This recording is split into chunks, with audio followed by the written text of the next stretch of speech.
Hey everybody, welcome back. We're into now episode 4, or the 4th segment of talking about cables. And today we're here in the listening room because you really can't talk about cables without talking about the listening room. And there's a little bit of noise going on in the listening room today. That's the heater running.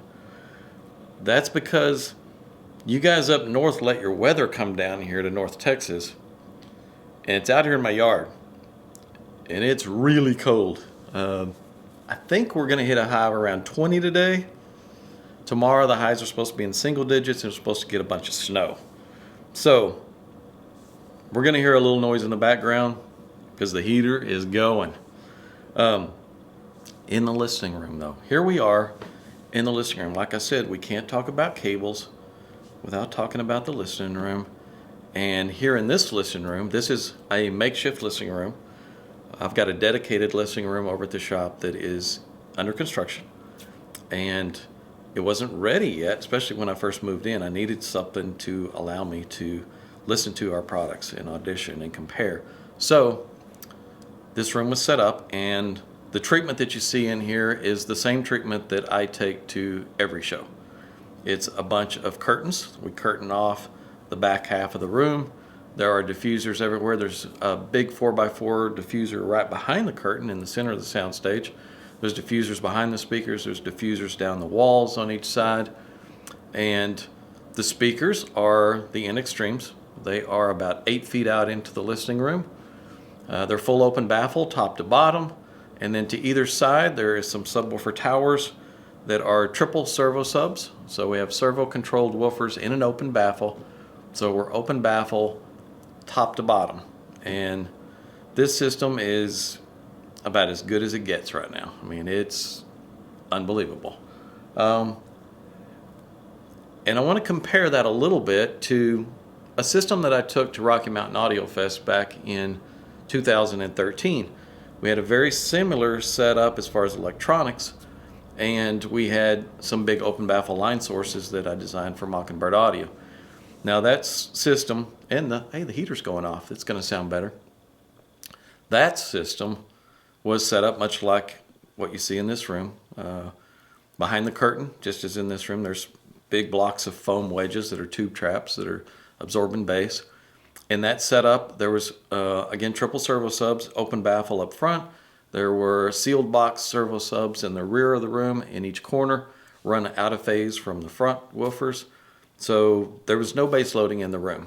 The room was almost completely neutral, but the bass was tight. It was fast. It was by far the best at the show, and the rest of the system wasn't bad either. It was really, really good. Even Steven Stone from the Absolute Sound gave us the award for Best Sound at the Show, Cost No Object, which wasn't really a big surprise. I mean, we win awards at the shows every time we do a show. And in this case, it was kind of funny because we only had about $6,000 worth of electronics driving the whole system. And here we are, best sound, cost no object. All the other companies in those ranges were $250,000 plus systems. I mean, $250,000 systems and up. And ours was the best. And ours made everybody's favorites. You know, if you had a favorite room, you had like, these are my favorite rooms, and you went to our room, we were on that list. It was that good of a room. Now, why am I talking about this? And why aren't we talking about cables? This is why. The reason that our rooms always do so well at the shows is because of the way we set everything up and the time that we spend setting everything up and neutralizing the room so that we get a sound field and imaging that is as good as can be obtained in that room. We're moving the diffusers around, we're at angles, we're adjusting things within the room, we're moving the speakers closer, further, back, forward. We're tweaking everything, and we go through cables. This cable with this setup and this and the power conditioning, and how much do we need for this hotel room at this level of noise to make it neutral, and there's a whole process we go through to make the room right, and it pays off. Now, when I first moved here, and I didn't have this set up yet.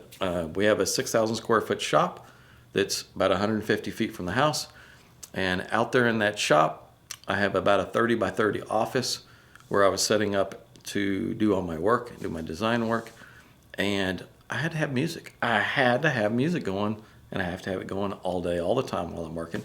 So I took basically that same system that won all the awards of the show. Took that system, set it up on a table, big work table that was against the wall like a big desk, and picked out a couple of my best mini monitors, little N1s, planar magnetic tweeter with one of the M130s, and set them on little metal stands. The stands are about so tall, spiked onto the desk, speaker set up on it, and I took a bunch of the diffusers and put it behind the speakers on the wall, kind of neutralized that wall, and began to listen to music. And realized in that setup, I probably could have swapped out almost any cable and not really noticed much of a difference. Think about that. I could have swapped out just about any cable and not noticed much of a difference versus basically the same system set up in here. Then this is an award-winning system. In this room, with the way the speakers are set up, I can swap out any cable and be hard-pressed not to hear the difference. You can hear subtle differences between everything, every cable from the wall to the speakers, everything. So what's the difference? Well, when your speakers are right up against a wall, you hear everything basically from the wall forward. You don't really have the ability to have depth of soundstage like we have here. When you're listening to this system, the soundstage depth is 20 feet deep, and it's wide and it's boundaryless, and it far exceeds the speakers. I mean, you don't hear sound coming from the speakers unless something in the recording is panned to one channel or the other. You just close your eyes and listen, and it's a big three-dimensional sound field. And when you get to that level, it's easy to hear what the cables bring to the table. When you're not, even if you have one of the greatest systems ever, an award-winning system, when you've got your speakers placed right up against a wall or maybe a foot off the wall and you've got a big bare wall, you're not going to hear the things that a lot of these high-quality cables bring to the table. You're just not. Let me explain.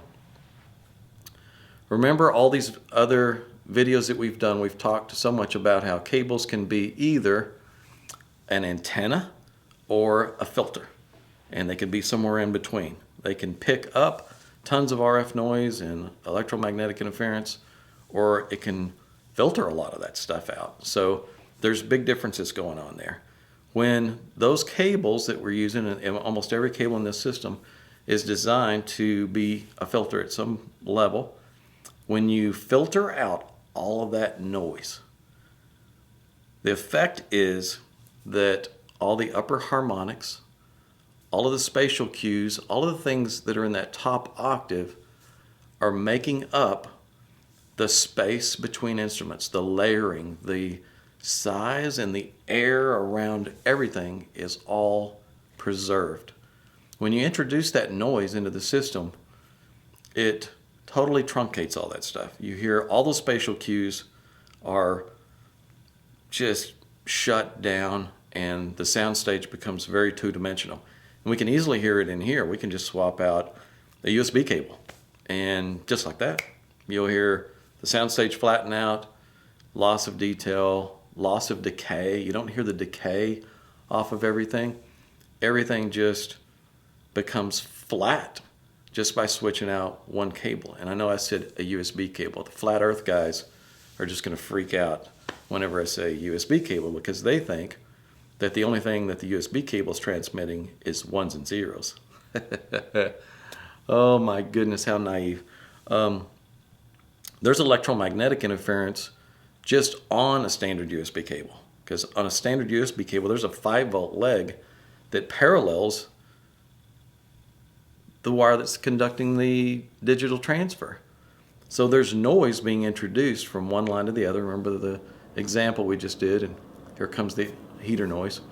Where we had one coil sitting right on top of the other, we can transfer one signal from one wire to the other very easily, from one inductor to the other in the case of the example that we did last week. And that happens on a USB cable. So when you separate that 5-volt line, you get it away from it, there already electromagnetic interference, that magnetic field that was generated goes away. And when the rest of it becomes designed so that it acts as a filter, all the RF noise and everything is off of it. Now, on a digital signal, all of that noise that's traveling along with those ones and zeros, it's not so much affecting the ones and zeros. That noise goes right into the DA converter. That DA converter transfers that noise right into the analog output stage and so forth right onto the system. And there that noise is on the system. And I know a lot of you guys are thinking, well, that DAC's just not designed very well. It's not handling noise. There should be filters on there. And now there are filters in there that reject a lot of that stuff. It doesn't reject all of it. And if you put too much filtering in there, then it goes south. It can have a negative effect. There's a balancing act there. It's very fragile. Digital's very, very fragile. And it can be that way anywhere along the path. Anywhere along the path, the RCA cables, the power cables, the speaker cables, anything out there can be picking up a lot of RF noise and interjecting that into the system, even at the speaker level cables. We even looked a couple of weeks ago at all the different companies that make speaker cables with filter systems on them or passive filter networks, just for removing or rejecting or filtering out all that RF noise, because the RF noise interferes with the signal. And I've had a bunch of you guys say, man, that RF noise that's way up there in the megahertz, gigahertz range, you can't hear that. But then the same guy saying you can't hear that is the same guy that says, look, I can turn my volume up and hit mute, and my system's quiet. I have no noise on my system. Well, they just said that noise is at a level you can't hear. So is it on there and you can't hear it? Or is it not on there? Make up your minds, guys. It can only be one way or the other. It can be quiet.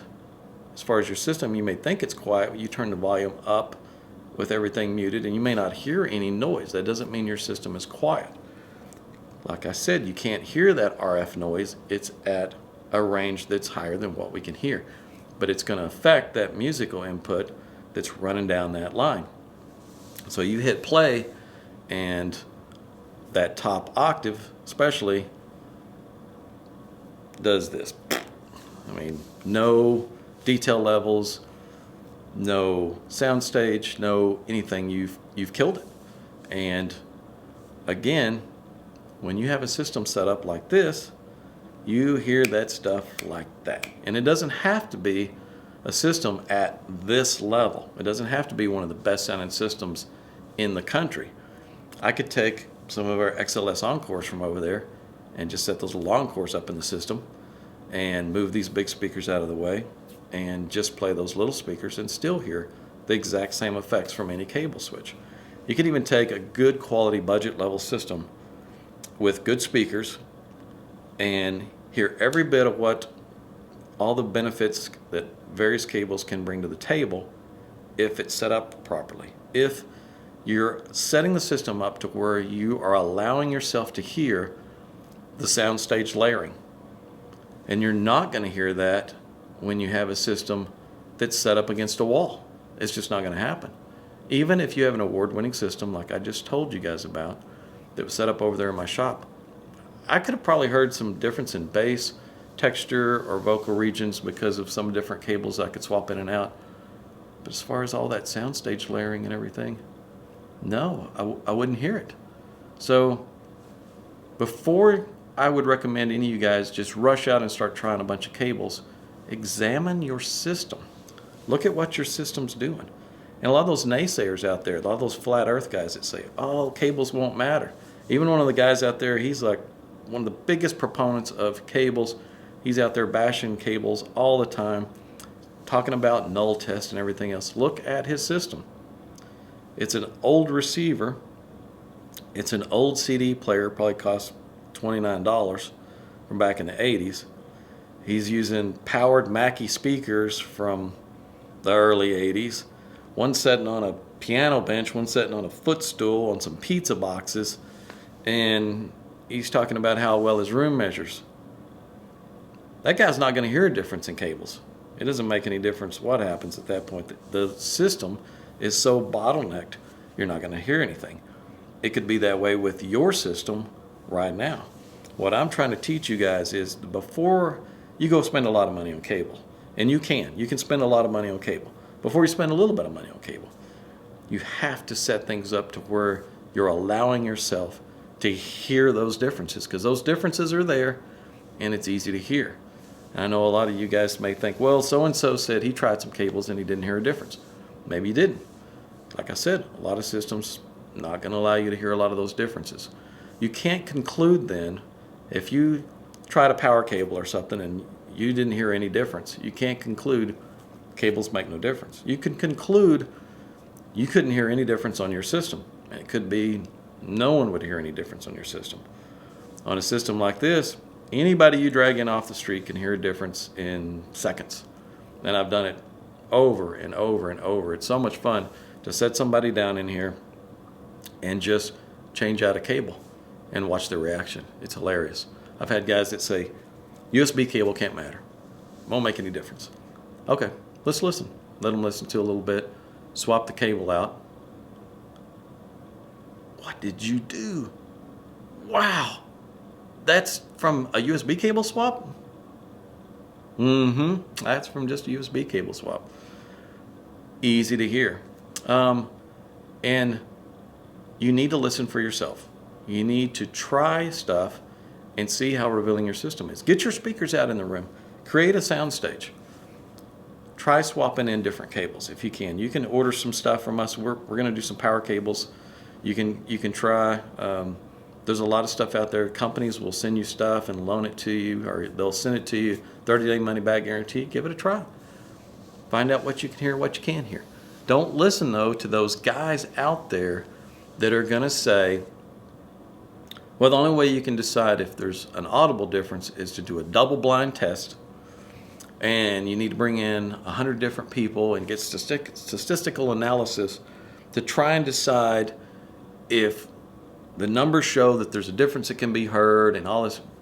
No, this whole industry, it's about enjoying your music. It's about listening to music and trying to take that playback level to the highest level possible so that it increases enjoyment. Guys, if it doesn't matter to you in your system, it doesn't matter.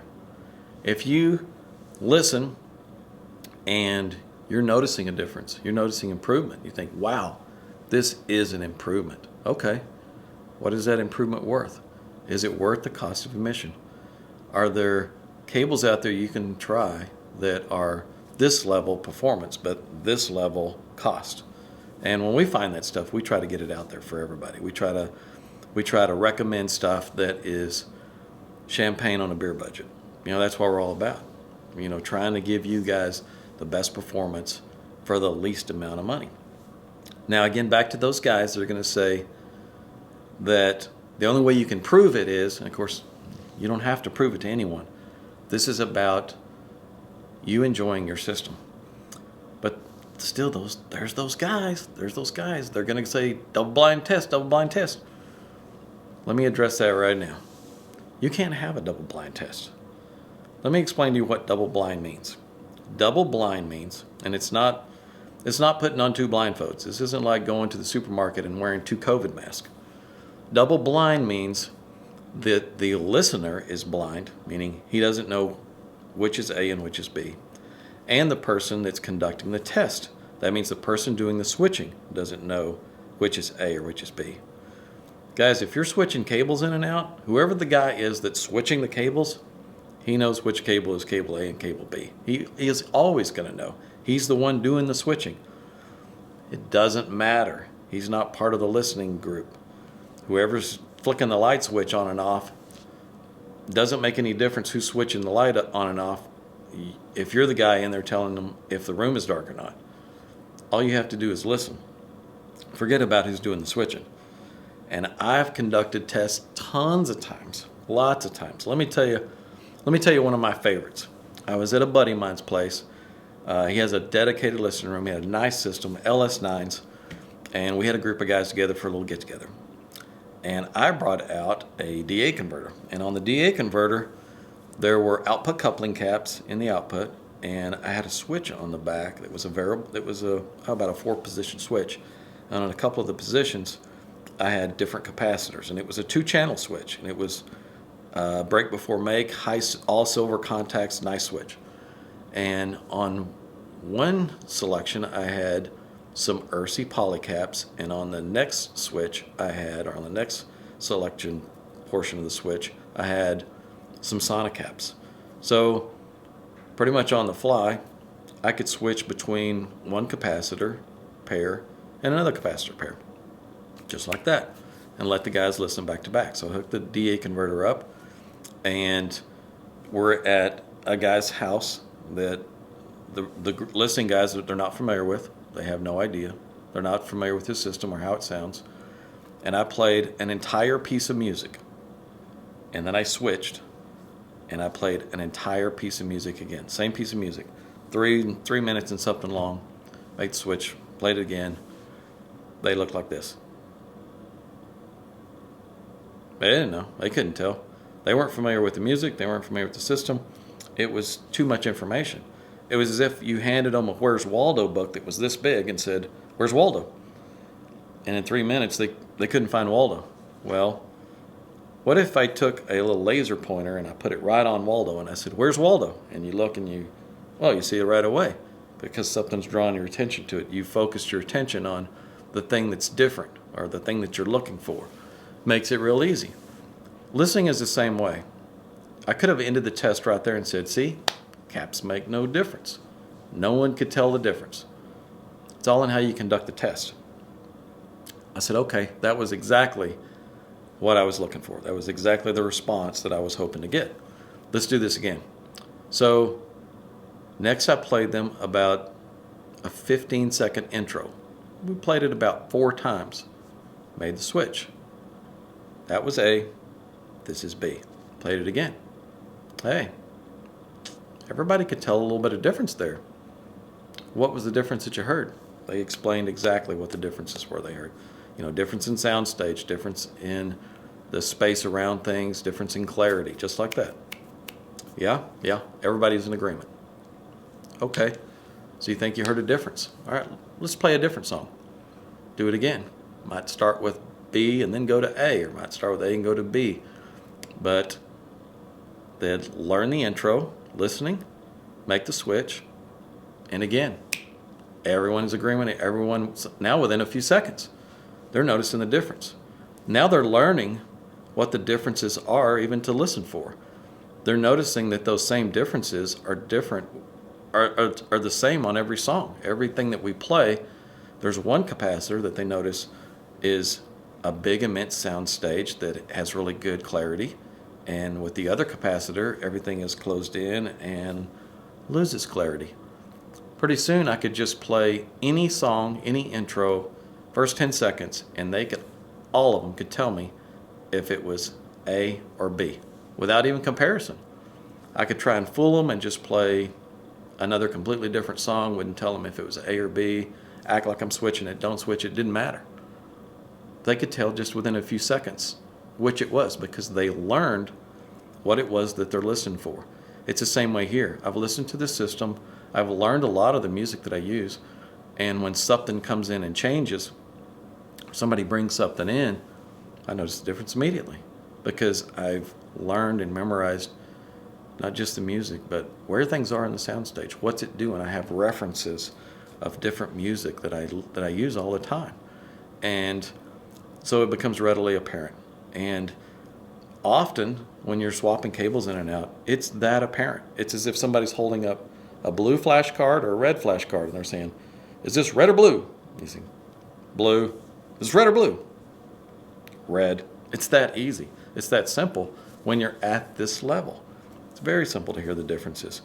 And I know this is going to drive some of these guys crazy. They're going to say, "I'm trying to sell you snake oil." I'm not trying to sell you something. I'm trying to educate you. I'm trying to get you to come from down here, where your system is, way down here, to up here. And you can do that a lot of times without spending a lot of money. You have to set your system up correctly. And once you set your system up correctly, there's levels and levels of performance. You're going to come up that ladder as you start learning and listening and trying things and trying different cables. There's a whole world out there of performance that I don't want to see you guys limiting yourself to just nothing. I want to see you guys excelling and moving and learning. And the only way you're going to do that is you're going to have to trust me. You're going to have to get that system set up properly, get those speakers out in the room. You're going to have to treat your room. You're going to have to use some diffusion. You're going to have to use some absorption material. And then we can start really trying some cables and learning and figuring out what really works, what doesn't work. And that's what I'm looking for. That's what I'm hoping for the industry. We have to change the industry. There's too many of those guys out there telling you the world is flat when it's not flat. It's not flat at all. Cables matter and can matter significantly. So that's it for this segment. The next segment, we're going to go right into power cables, and we're going to really talk about power cables and what that brings to the table and how big those differences can be. And hang on for the ride. We're still going. If you haven't subscribed, please hit the subscribe button below, and thanks for watching.